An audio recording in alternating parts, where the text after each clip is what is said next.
Zijn de Wannabies alweer klaar voor het festivalseizoen? Al lang. Ja, we hebben er een tijdje op zitten wachten. En laat het festivalseizoen maar komen. Ja hoor. Is het er al begonnen of niet? Ja. Festivalseizoen? Nee, nog niet helemaal toch? Nee, nou ja, we gaan natuurlijk komende week gaan we eerst Koningsdag doen. Mensen, kinderen, dan hebben we het druk, zeg de avond ervoor al. Dan hebben we er een paar en de dag zelf. Dan hebben we 2 weken nodig om te herstellen waarschijnlijk. Dan begint het haast op werken te lijken, jongens. Hé. En dan begint het festivalseizoen. Ja, dus dan gaan we even keep. Ja, welke festivals zijn er al geboekt? Ja, wij laten ons verrassen. En de actuele stand ervan kan je bij ons op de website zien. Oh ja, Want daar doen we staat zelf ook steeds. altijd, daar kijken wij 's ochtends, wat moeten we naartoe.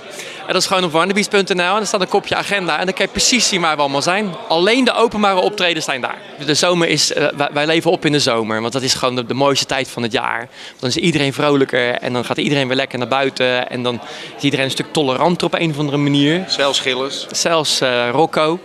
Dus de zomer is echt onze tijd. Ja. Nou, Ik weet nog niet hoe die eruit gaat zien. ik hoop zonnig.